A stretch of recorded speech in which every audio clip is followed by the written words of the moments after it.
स्वामी गोविंद देव गिरी अयोध्या के श्री राम जन्मभूमि तीर्थ क्षेत्र के न्यास में उसके माध्यम से भगवान श्री राम लला की कोषाध्यक्ष के रूप में सेवा कर रहा हूं। आज हम लोग यहाँ पर हमारे परम श्रद्धेय पूज्य योगी महंत आदित्यनाथ जी महाराज, पहला परिचय और दूसरा परिचय उत्तर प्रदेश के माननीय मुख्यमंत्री महोदय, इनका दर्शन करने और उन्हें निमंत्रित करने के लिए आए थे। मेरे साथ हमारे माननीय महासचिव चंपत राय जी भी हैं। हम लोगों ने आगामी 22 जनवरी के दिन अयोध्या जी में भगवान श्री राम के नूतन भव्य दिव्य निर्मित मंदिर में भगवान श्री राम लला की प्रतिष्ठा करने का जो समारोह प्रस्तावित है, आयोजित है, माननीय देश के यशस्वी प्रधानमंत्री उसमें पधारेंगे और परम पूजनीय सरसंघ चालक जी भी उसमें पधारेंगे।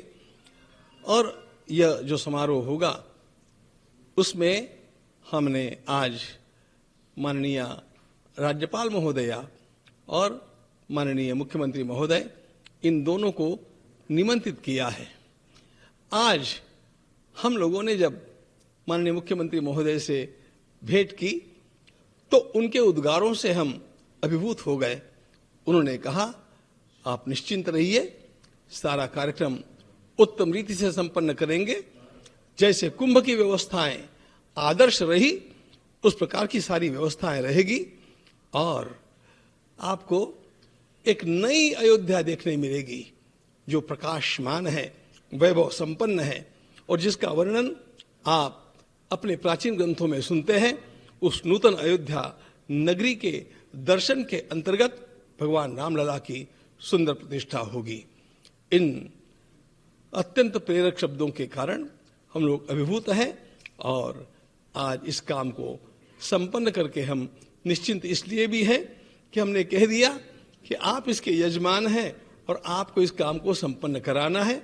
उन्होंने सहर्ष इस बात का स्वीकार किया। माननीय मुख्यमंत्री महोदय को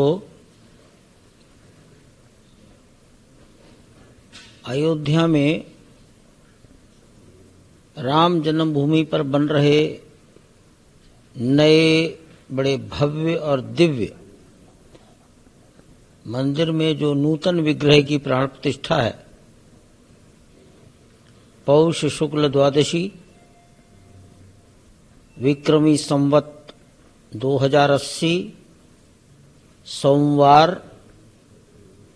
22 जनवरी 2024 अभिजित मुहूर्त मृगशिरा नक्षत्र, उसमें मुख्यमंत्री महोदय पधारें, इसके लिए हम निवेदन करने आए थे। इसका विवरण आपको ज्ञात हो चुका है। देखो, अयोध्या ये इस देश की नहीं तो धरती की पुरातन नगरी है, प्रथम राजधानी, मोक्ष नगरी है। 1000 साल पहले जो ग्रंथ लिखा गया वो ग्रंथ अदालत में प्रस्तुत हुआ है और ये आर्गुमेंट हुआ है कि राम जन्मभूमि के दर्शन करने मात्र से ही पुनर्जन्म समाप्त हो जाता है, नो रीबर्थ। तो अयोध्या मुक्ति और मोक्ष की नगरी है। लंबे काल चक्र के बाद अपने मूल रूप में आ रही है। अभी तक अयोध्या में परिक्रमा होती थी, भगवान का जन्मोत्सव रामनवमी मनाई जाती थी। 4 महीने की आयु ठाकुर की होने के बाद उन्हें झूले में झुलाया जाता था। लेकिन अयोध्या को एक चौथा त्योहार मिल गया है, दीपोत्सव।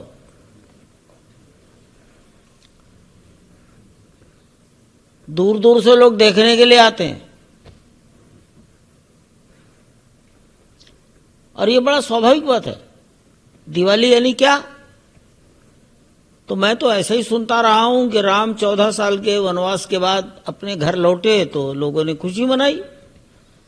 अरे 500 वर्षों के बाद भगवान को उनकी जन्मभूमि, उनका घर वापस मिल रहा है। तो ये दीपोत्सव उसके लिए है। और ये चौथा उत्सव अयोध्या को मिला है। ये बहुत बड़ी देन, योगदान हमारे माननीय मुख्यमंत्री योगी जी का उत्तर प्रदेश को योगदान है, अयोध्या नगरी को ये उनकी देन है।